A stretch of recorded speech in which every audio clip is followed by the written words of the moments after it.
Bab 384. Kembali tanpa hasil.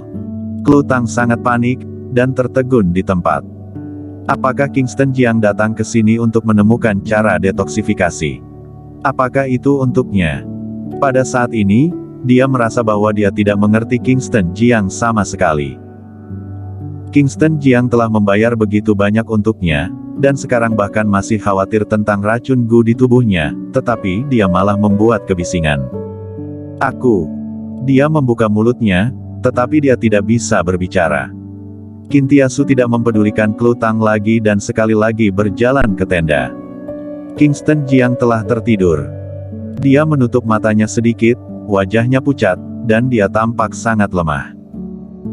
Melihat penampilan Kingston Jiang, Kintiasu juga tidak berdaya dan tidak bisa menahan diri untuk mendesah pelan. Kingston Jiang tertidur dengan setengah sadar. Dia tidak tahu berapa lama dia tidur, dan dia terbangun karena kesakitan. Kali ini tidak hanya sakit di kepala saja, tetapi sakit di seluruh tubuh. Sepertinya ada ulat beracun yang tak terhitung jumlahnya sedang menggigit dagingnya, meminum darahnya, dan masuk ke tulangnya, merusakkan tulangnya dengan gila-gilaan. Dia adalah seorang pejuang. Dia telah melalui banyak pertempuran, dan dia telah menderita semua jenis cedera dan semua jenis penderitaan.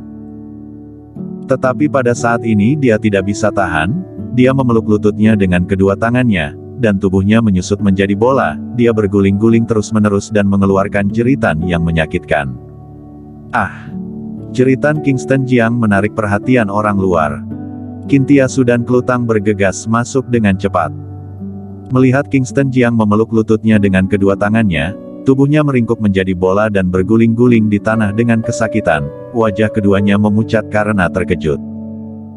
Kintiasu berjongkok dengan cepat, meraih tangan Kingston Jiang, dan berseru dengan cemas, "Kak Kingston, bagaimana kondisimu?" Sementara Klutang sangat panik dan dia tidak tahu harus berbuat apa. James Huo juga mengikuti ke sini, dia juga merasa tidak enak di hatinya saat melihat Kingston Jiang dalam penderitaan seperti itu. Seorang pahlawan besar demi negara dan rakyatnya malah berakhir seperti ini, sungguh kesedihan bagi sebuah bangsa.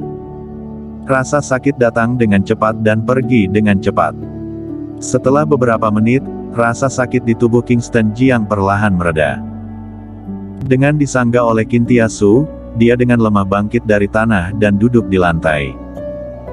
Kintiasu menggunakan lengan bajunya untuk menyeka keringat dari wajahnya. "Aku baik-baik saja." Kingston Jiang tersenyum sedikit pada Kintiasu. Dia menghabiskan semua kekuatannya dan berdiri dengan susah payah. Begitu berdiri, dia langsung merasa pusing. Kintiasu berdiri tepat waktu, menyangganya dan berkata, "Tubuhmu sudah begitu lemah, kamu lebih baik berbaring dan beristirahat saja." Kingston Jiang berkata dengan pelan, "Berbaring terlalu lama juga tidak nyaman, keluar untuk berjalan-jalan saja." Baru saat inilah Kintiasu menyangganya untuk berjalan keluar. Sudah ada setumpuk api yang dinyalakan di luar. Ada beberapa bangku di samping api unggun. Kingston Jiang datang ke depan api unggun dan duduk di bangku, tetapi bangku itu tidak memiliki sandaran, dan dia duduk dengan tidak nyaman. Dia berkata kepada Kintiasu, pergi dan pindahkan kursi roda di dalam mobil untukku." "Ya." Kintiasu mengangguk. James Huo berkata tepat waktu, "Kamu tidak perlu pergi." Sambil berkata, dia memanggil seorang pejuang yang berpatroli tidak jauh dan berteriak, "Pergi dan bawa kursi roda yang berada dalam mobil ke sini." Ketika pejuang itu mendapatkan perintah, dia segera pergi memindahkan kursi roda dengan cepat. Kursi roda segera dibawa masuk. Kingston Jiang duduk di kursi roda dan bersandar ke belakang, baru kemudian dia merasa jauh lebih nyaman.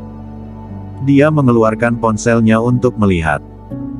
Dia menemukan bahwa sekarang sudah tengah hari, dia telah tidur untuk waktu yang lama. Dia memandang James Huo di samping, dan bertanya, apakah rekan-rekan yang pergi ke air untuk mencari gua Kares sudah kembali?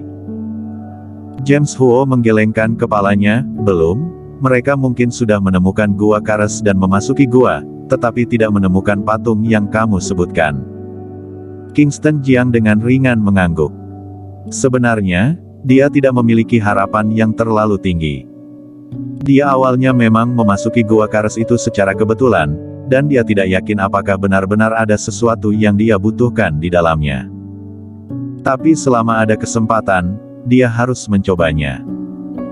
Dia sudah memikirkannya dengan jelas, jika dia tidak dapat menemukan apa yang dia butuhkan di sini, maka dia hanya bisa kembali ke keluarga Jiang untuk meminta peta tempat tinggal Huayue-san, dan menemukan cara untuk memecahkan rahasia peta tempat tinggal Huayue-san.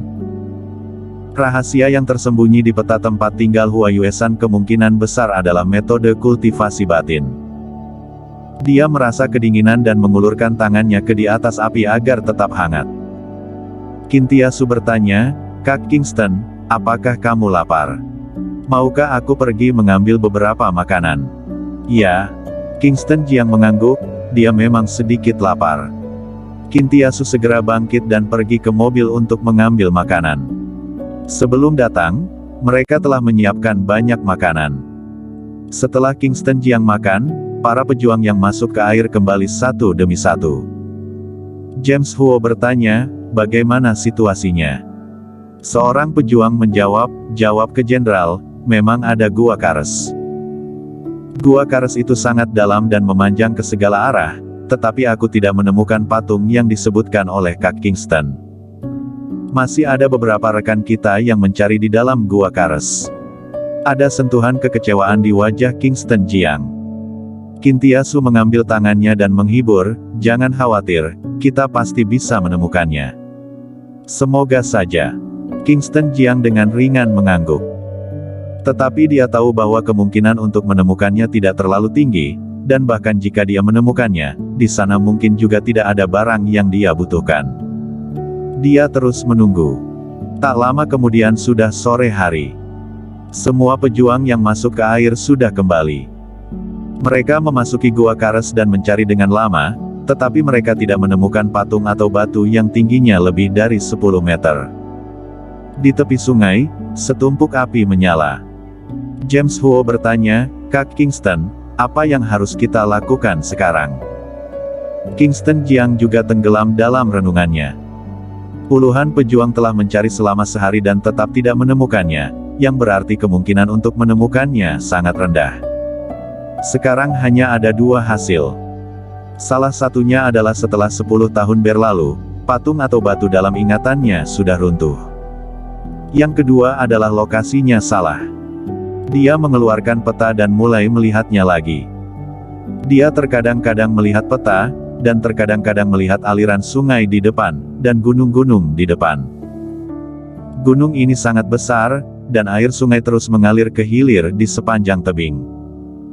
Setelah memikirkannya, Kingston Jiang berkata, "Mari kita istirahat dulu hari ini. Besok kalian lanjut mencari ke hilir untuk melihat apakah ada pintu masuk gua Kares." Kingston Jiang tidak menyerah. Karena ini adalah satu-satunya kesempatannya untuk bertahan hidup, dan satu-satunya kesempatan Klutang untuk bertahan hidup. Jika dia menyerah, maka dia hanya bisa menunggu untuk mati. Dia hanya bisa menunggu kondisi kesehatannya memburuk dari hari ke hari, dan akhirnya seluruh tubuhnya menyusut, dan dia berbaring di kasur tanpa bisa bergerak. Ini adalah kesedihan besar bagi seorang dewa perang. Dia tidak bisa mati begitu saja. Bahkan jika dia akan mati, dia juga harus mati di medan perang. James Huo memerintahkan, bergiliran menjaga malam, bergiliran beristirahat, dan lanjut mencari besok. "Baik." Suara yang rapi dan keras bergema. Saat matahari terbenam, langit berangsur-angsur menjadi gelap, dan banyak bintang muncul di langit. Satu demi satu api unggun membakar di tepi sungai. Banyak pejuang berkeliling di sekitar api dan mengobrol dengan bahagia. Kingston Jiang juga duduk di kursi roda dekat api unggun. Dia terus memegang peta untuk berpikir dan menghitung. "Kak Kingston, kamu sudah melihatnya begitu lama, istirahatlah sebentar." Suara prihatin Kintiasu terdengar. Klutang berjalan mendekat dengan membawa air hangat, dia membuka tutup botol dan menyerahkannya ke samping mulut Kingston Jiang, berkata dengan lembut, "Sayang, minumlah sedikit air hangat untuk menghangatkan tubuhmu." Kingston Jiang memang sedikit haus. Dia meletakkan peta, dan menyesapnya sedikit. Pada waktu bersamaan, Kota Jingdu. Kediaman pangeran.